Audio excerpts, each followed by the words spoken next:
People say that I have a huge ego. People say that I have a lot of confidence. My name is Angel. My name is Alyssa, and welcome to Words No Wisdom.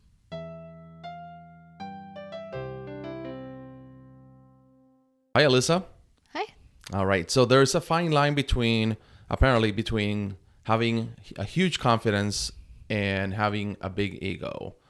And the two of us happen to, for the last 24, 48 hours since we discussed that's going to be the topic, we decided that is something that we had to look into a little better. What do you find? Okay, well, I initially did some brainstorming. What do I think are some key factors of defining confidence and ego? And something that I noticed was that I think that confidence is hard to get and easy to lose. Well, ego is hard to get and easy to lose. Yeah. Confidence. Yes. Okay. And I think that ego is easy to get, but it gets hurt easily. Okay. Maybe also hard to lose. I don't know. Give me an example. Unpack it if you can, or just go ahead and go into the notes. Well, I just figure like confidence you have to put a lot of intentional work into getting that confidence. Usually people aren't just walking around confident in all their decisions. And the root of confidence, I feel, is that you are able to prioritize other people and support other people without getting offended yourself. And I think that's a skill that you have to work on. I don't think that always comes super easily all the time. And I mean, especially in like middle school, high school years, like nobody's truly confident out there. Everyone's insecure. And then for an ego, I feel like that's less of a learned skill and just like a bad habit that you accidentally acquire. You know what I mean? Right. Habit. Okay. So you're talking about one is a bad habit that was probably learned. And then confidence is something that you learn. Is that kind of what it comes down to? Yeah. Okay. What else? I feel like a really big difference is the intention of like who you're living for. If you have high confidence versus a big ego, I think that when you have a lot of confidence in yourself, you're able to sacrifice your own wants and needs for other people and be selfless. And I think that's something so huge that comes with only confidence and never with ego, is the ability to be selfless. And then with ego, all you're doing is looking out for yourself and rejecting that you could have a weakness at all. And then the confidence is accepting that weakness. You know what I mean? Okay. Is this stuff that you looked up, or is this your interpretation of? I think it's probably a mix. I looked up a video that talked a lot about that confidence is the exact opposite of ego. That confidence is the ability to drop your ego. Okay. Which I thought was really good. I thought that was a really good point. Yeah, I like that. Can't be like having an ego almost then is a sort of an insecurity within yourself. So if somebody was to ask you what is the antonym, is that the opposite? I actually did write a bullet point about this. I said the antithesis to ego is humility, but the antithesis to confidence is insecurity. Okay. Which I think is really my actual fine line. Right. I'm trying to now accommodate that to the concepts of what I have here. So what do you think? Did you do research or have conversations? All right. So this morning I took Brianna, your sister. I was going to say your daughter. My daughter, your sister. So I was taking her to school, and I was always trying to figure things to talk to her or with her about on the way to school. And I asked her, and I said, hey, this is going to be the podcast conversation for today with Alyssa. What do you think of what is the fine line, or what is the difference between confidence and ego? And she thought about it for a minute, and I'm probably not gonna do it justice, but she said the definition was so concise that I'm like, okay, podcast is over. It was something along the lines of confidence is an actionable thing that you're confident that you can do things. So it's almost like, they just don't say it, do it. And if you can do it, then you should have the confidence of doing that thing, versus ego, which is just a sentiment. It's just a feeling about you may be able to do something when you really cannot. So that to me was mind blowing that she was able to come up with something that quickly. Not mind blowing, but you know what I mean. Yeah. And so then I went into it with her, and I gave her my definition of what I thought it was, because I was thinking this has to be then, if we're gonna be creating a fine line between these two items, one of them being, well, confidence, which is, let me go back. So the way I explained to her was, there has to be, because I'm using logic and I'm trying to lose logic into it. So I'm thinking the confidence would have to be based on historicals. And what I mean by that is, if I'm going to feel confident about something, and this is before I looked up anything, this is just me talking to Brianna. If I'm going to find confidence in something, I would have to have some sort of historical evidence that that one thing that I need to do, if this is true, what Brianna's saying, that this is about doing and not just about thinking that you can do it, then it has to be based on some evidence of something that I have done in the past that I'm able to actually accomplish. And if I know that I can accomplish that one thing, then I feel really confident about being able to do that. Versus ego, which is, I don't even know if I can do this, but I'm going to portray that I can do this. And this is where people's egos get on the way sometimes, because one is a feeling, going back to the whole topic about love being a feeling or an action verb thing that is actionable. And so the actionable part then will be confidence. Are you confident to be able to do that? So then I took this conversation to have a conversation with Patrick, my coworker, as we were driving for about an hour and a half around, and I asked him the same question, and he gave me some pointers too. He was thinking more like ego is, there's a fine line between arrogance, being arrogant, and having a big ego. And big ego is just you pumping your chest about something that you're probably not all that great at. But you can only have confidence if you know that you can accomplish that. And at that point I said, well, I don't know if that is necessarily true. Because what if you're not able to do X, Y, and Z? For example, let's say that you had to confront somebody for something that happened, and it escalates into having to go into a fight with that person, a physical fight. And you know that you cannot take that person, but you still want to portray confidence. Does that then become ego if you're bluffing your way into believing that you can do something? Because if you have the confidence because you know you can do that, then that's just pure confidence. But if it is ego that gets in the way as a foe or as a fake or a bluffing mechanism to pretend like you can actually beat this person up, for example, then would that be considered then ego? Not in a negative way, maybe in a self-defense kind of way. So then at that point, as Patrick was driving, I wanted to look up the definitions. Do you have the definitions of what confidence is and ego? Yeah. So the definition of confidence is a feeling of self-assurance arising from one's appreciation of one's own abilities or qualities. Okay. So there's some historicals there, right?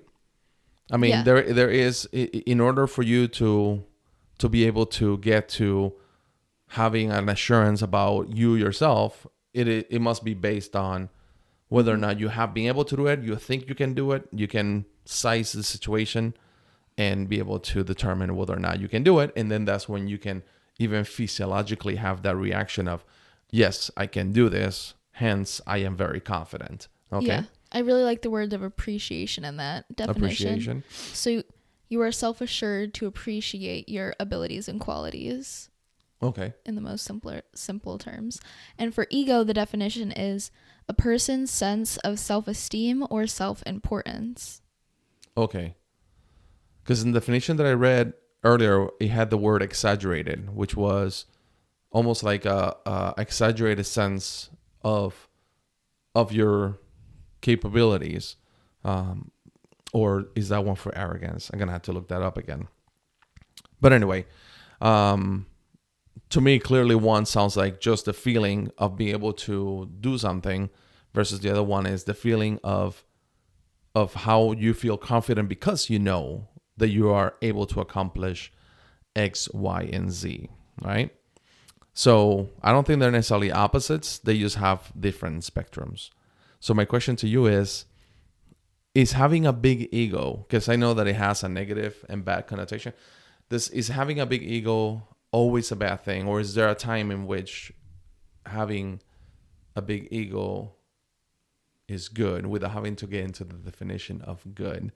What do you think? Is it possible, or should you always try to strive for feeling confident? And can you even tell the difference, actually?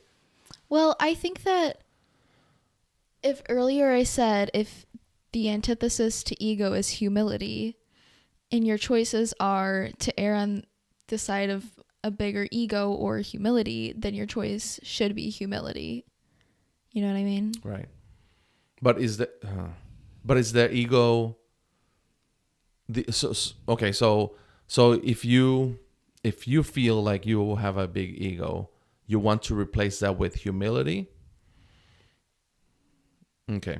So why are we discussing the difference, and why are we calling it the fine line between confidence and ego? Because I think they get confused a lot, and I think that really highlighting the opposites, like of ego being humility and of insecurity, or of confidence being insecurity, then you can notice that the opposite of one is kind of goes hand in hand with the other one. In my opinion, ego and insecurity kind of go together, and confidence and humility kind of go together. And those are the opposites of the other word. Right. Which I think is really interesting, because in the video I was watching earlier, he was talking about how being confident is being able to destroy your ego. And in doing that, then you can kind of infer that ego is synonymous with being insecure. Mm-hmm. Because if you can't destroy your ego, that means there's something insecure about that part of you that you don't want to lose. Right. And then with confidence being looped in with humility, that kind of is the same type of thing. If I'm confident enough to be humble and destroy my ego, and therefore my insecurity in some way, you know? Okay, so that might actually be very close to that one video that I watched from Jacko. And we will put that video link in the description. And there's a section about his book, and I don't even know what the title of the book is, to be honest with you. I'm sorry, Jacko. I don't know you, but thanks for the great pointers on that video. And I should probably pick that book up too. But he says that you have to subordinate your ego. That's what I actually wrote it down here. You have to subordinate your ego, and that the word subordinate alone causes already so much turmoil on people's heads. So the guest that he had, or the person that he was having this conversation with, said, if you actually have a problem with the word subordinate, then this is for you. Like, you should pick up this book and go over this, because a subordination of your ego is already telling you that you have some sort of insecurities, right? Just like you were talking about. But then he says that ego is like a reactive armor. That when ego, you would know that you're becoming egotistical, or you're having a big ego, if somebody is trying to tear you down, somebody's trying to make you look bad, or trying to appear to be better than you, and then you start puffing up your chest, and then you start getting reactive, like, if you're telling me that I'm wrong in my politics, in my economics, in the way that I handle my family, the way that I handle religion, whatever, if I start getting defensive, that's where the ego starts kicking in. Because basically what you're saying is, if I'm found out that I am not that good at the particular things, or the ways in which I think about life, the way that I handle myself, now my ego is getting destroyed, right? So you have this reactive armor where somebody attacks you, your ego gets even bigger and stronger. But then he says that the ultimate to subordinate your ego is the ultimate form of self-confidence. Okay, and that level of confidence that one can have by subordinating your ego is the highest sign or the highest way that you can earn your somebody's respect. So respect is the key. But then he said, and this is the part that I didn't like very much because that tugs at my heart and my ego, is that if you find that your ego cannot be put in check, or that you cannot subordinate your ego because it could potentially expose you as weak, it's probably because you are weak. So if you are strong enough to be able to subordinate your own ego, then that strength is going to represent who you are. But if you cannot even do that, and not only that, but on top of that, you're going to fight it and not want to subordinate it or control it because of the fear of weakness, then yeah, you're the problem then. And so at that point, then you should look into, what are my weaknesses? Why do I feel this way? Now it's time for you to change. And nobody wants to be told to change, and nobody wants to change unless something happens where you need to make that change. So I would love to pick up this book and see what is it that he says about what the next step is once you learn how to subordinate your ego. What do you think? Yeah, for sure. I also think that going off of that, like, you're scared to reveal your weaknesses, not you personally, but yeah. Oh, everybody. Well, yeah. But I also think that in the need to appear perfect, I mean, everybody obviously knows that they have weaknesses. That's part of the human experience. But another interesting point that I came across with ego was that people who have a big ego tend to really highlight other people's weaknesses and think of them as really imperfect, and themselves as the opposite of that, because they're trying so hard to hide their own. Right. That they really harp on those people. Well, pretty much everyone else, because everyone else is imperfect besides them. Right. I like to put this and try to understand how this operates or how this works. And this is one thing that we discussed with Patrick, is how does that come back to the natural instincts of humans, and why is it that these mechanisms are put in place? And you know that many times, and I don't know if in any videos I have yet brought up the hunters and gatherers theme, and I think that's going to become a thing that as the years go by and this podcast continues to grow, people are going to start having drinking games every time I say hunters and gatherers, and take a shot.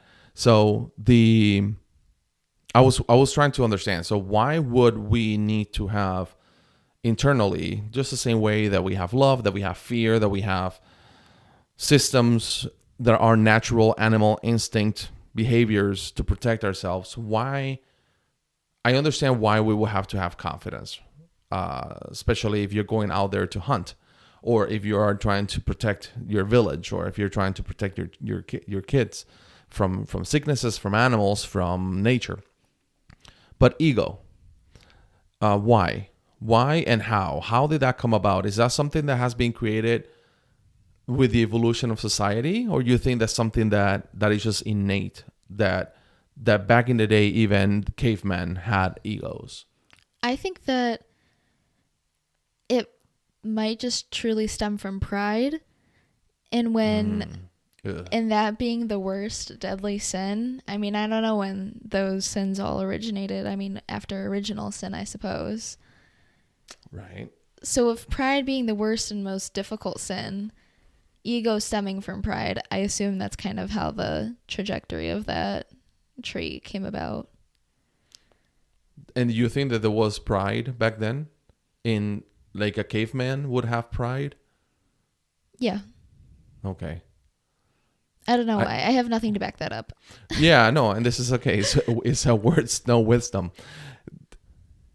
I actually have never thought about this. Has sin developed over time because of the evolution of the mind and the need of society and the evolution of how things worked out? Like, why would a caveman need to be prideful about something? You know what I'm saying? So if you have hunters and gatherers, and you have these guys out there hunting all day, and the mom's staying home taking care of everything else that is extremely important, why would there have to be a need? So now I wonder if these different sins that we know about, were they even around during that time, or was there any evidence? You know what I'm saying? Like there's no need. Almost like gluttony, right? Gluttony was probably never a thing for thousands of years if people did not have anything but to eat whatever is there. You know what I'm saying? For sure. I think that, I mean, those sins have always been around since the beginning of time, because after Adam and Eve sinned originally, then we were all screwed for eternity. Well, not eternity, but Yeah, no. I understand what you're saying. But I think the development of pride probably came about when people started getting into different kinds of hierarchies and different kinds of leaderships. I feel like that's probably where it stemmed from, because if somebody is up there and receiving all these things and being the one in charge of ordering all these things, Right. obviously they're going to have some element of pride to themselves, and some element of ego eventually will sprout from that. Okay, so authority, you said, right? So if somebody's fighting authority, that's when pride probably kicks in. When there's a hierarchy where somebody might actually feel that, okay. And they're probably defending their imperfections and trying to make other people feel imperfect. So if somebody is attacking some sort of authority, their first instinct is probably just to defend themselves, their egos, immediately. Or they were just killed in their village for being weak. Yeah. Right? I mean, I don't know. I'm just speaking off the cuff here. Wow, that's interesting. I never thought about that. That might be a topic for another day, whether or not sin, all of the sins that we have here today can be traced back. Like the evolution of sin. Yeah, regardless, because right now there might be, the sin of watching pornographic material, for example. Was there any evidence 2,000, 3,000 years ago of this being an issue? So I'm assuming the Industrial Revolution, the invention of the internet has created more things, but whether or not pride was something that actually has been around forever, that's quite interesting. Actually, I never thought about that. Going back to the Patrick thing very quickly. So we looked up also the word arrogant, because Patrick was saying that there's a fine line also between being egotistical and being arrogant. And this is the one definition that I believe had the word, you know what, I'm going to look it up. Do you want me to? So, yeah, go ahead and look that up. The definition of arrogant is having or revealing an exaggerated sense of one's own importance or abilities.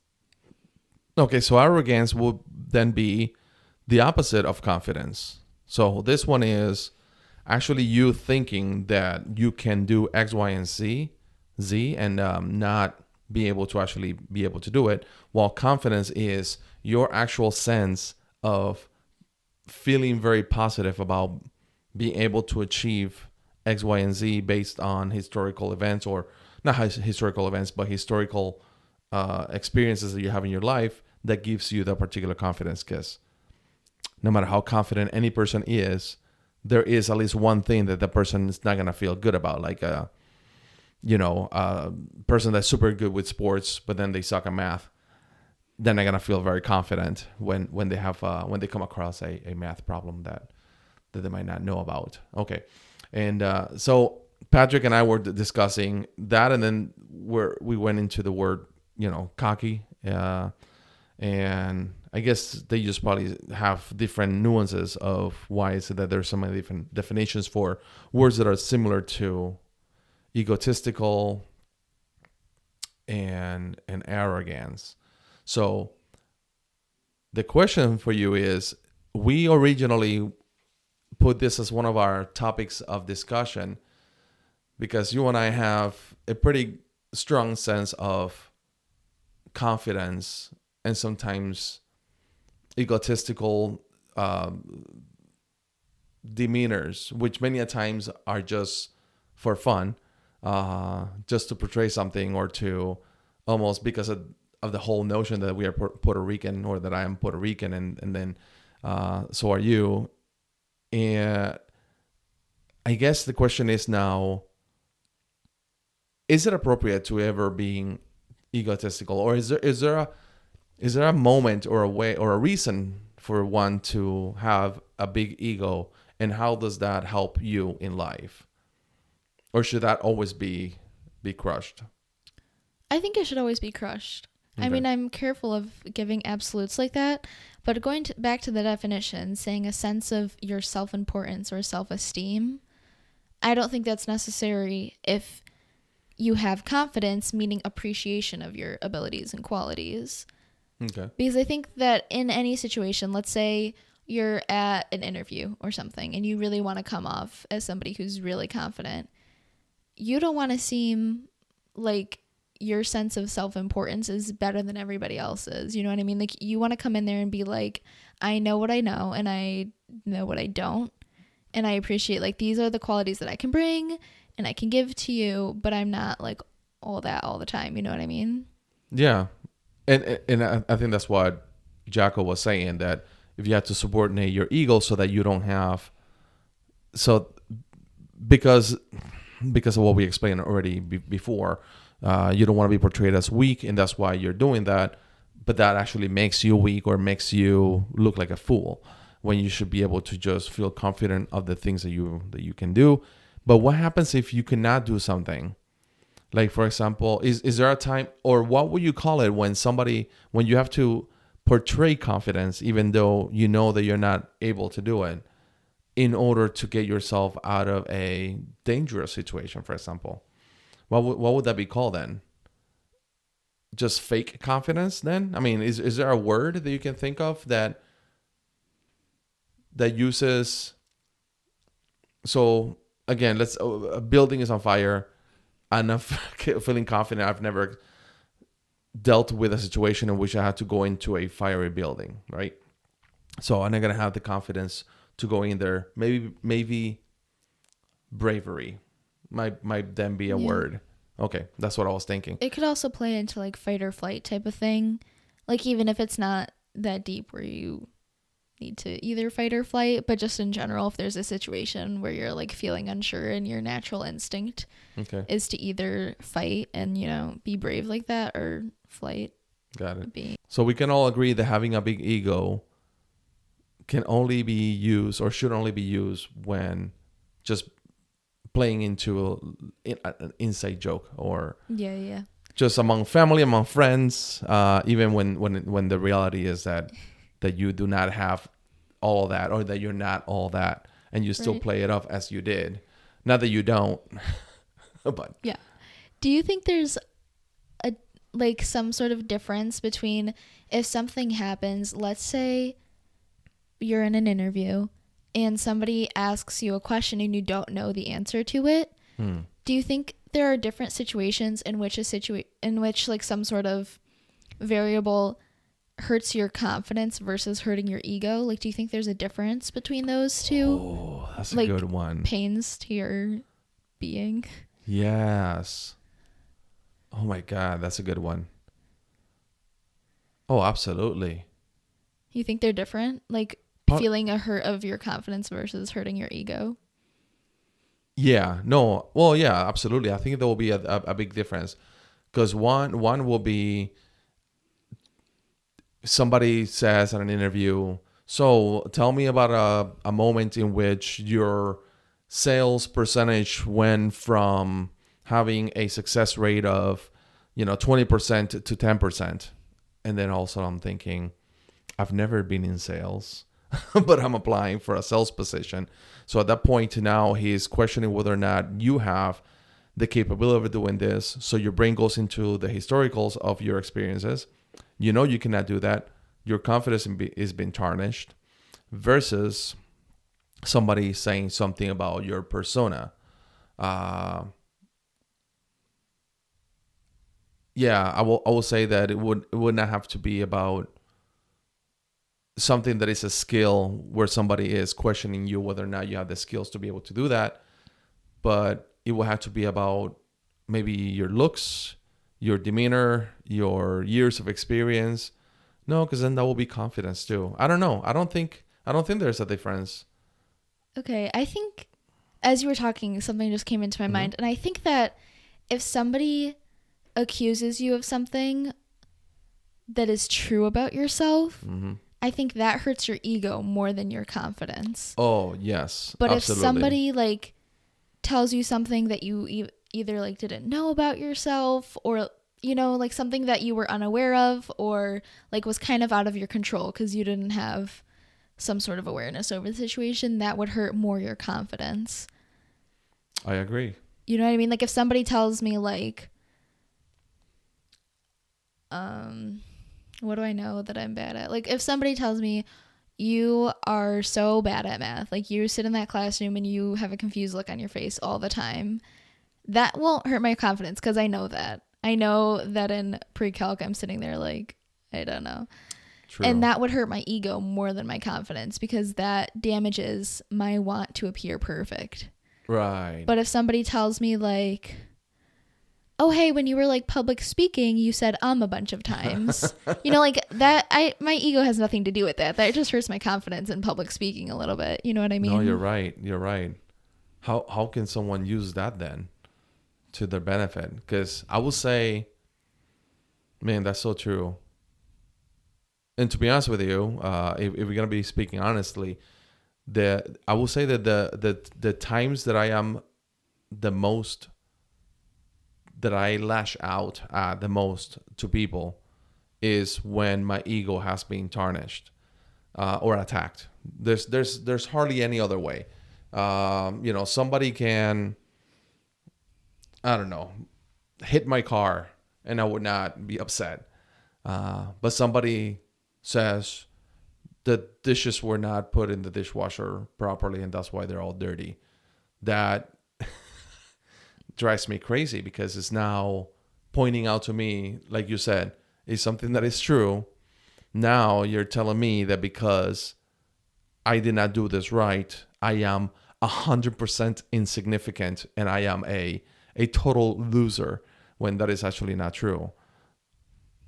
And that is, I think, probably the root cause for a lot of problems, maybe a lot of divorces, a lot of ruptures of relationships, when somebody's not telling you that you're good enough.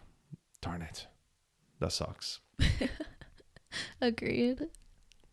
Yeah, my confidence is hardly ever destroyed. I can pick myself up pretty good. Like I know after somebody has said something that I'm good at or that put me down, I can recoup from that. It takes me a little while. But my ego, man, I hold that grudge pretty hard. And it's kind of hard to explain. I will have to go back into that because I cannot verbalize how that is, how is that differentiated. Here's another question. Animals. Can animals have egos, you think? Or only confidence? Probably not. Can they have either? Can animals be? Well, I know when they're trying to like mate and stuff, they try to appear super like colorful and impressive and that type of thing. But I don't know if they can have either of those traits. Okay.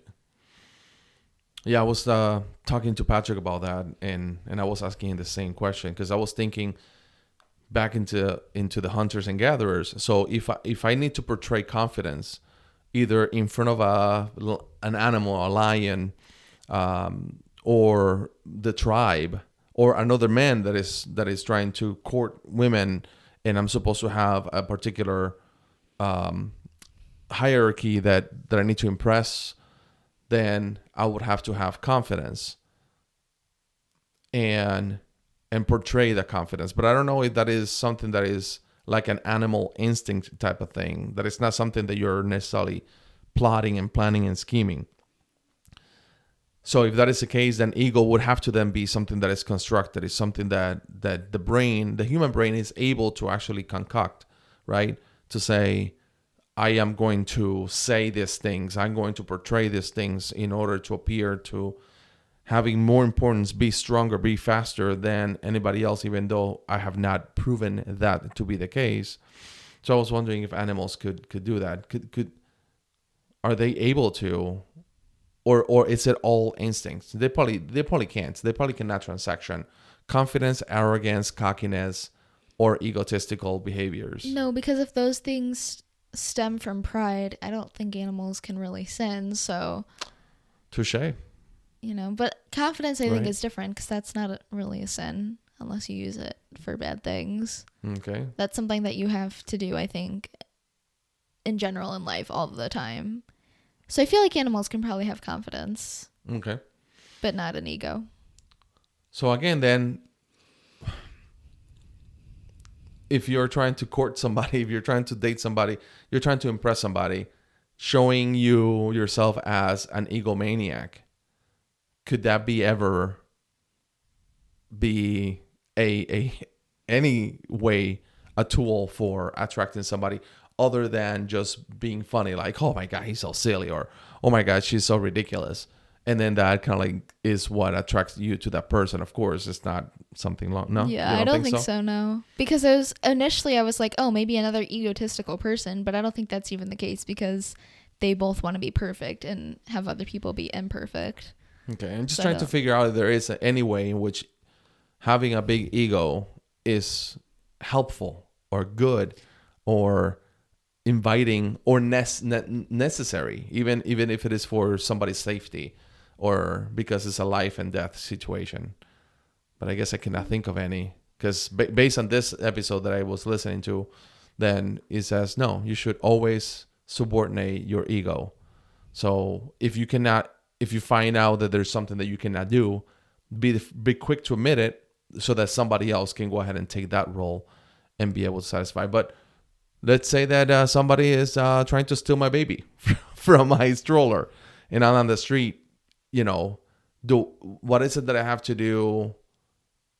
Well, think I that's guess more- ego is probably not the word. Yeah, I think that's more like violence, like theft, crime, not really ego. No. If I had to defend and try to scare this person, Oh, yeah. but I guess that would not be considered ego. That would be more of No. a, what's the word I used earlier? Brave. Use some sort of bravery, which will Yeah. probably be instinct, animal instinct to try to protect my baby at that point. All right. Yeah, so no to ego. No ego unless it's a father-daughter combo and you both are pretty awesome. And you're just both joking. Yes, 100% joking. So among friends, only in the sense of joking because Yeah. it's funny. A character in a movie, a guy that, I mean, come on, it's quite adorable. Not adorable, but it is quite fun to have somebody in your class, for example, that has a big ego if they're using it for the fun of it. Yeah, right? and do you think that people who can kind of make fun with ego actually have like the least amount of egotistical priorities? Because if you're able to recognize that as a joke, do you think that's a sign of more confidence rather than ego at all? Well, this is I think I am the perfect example because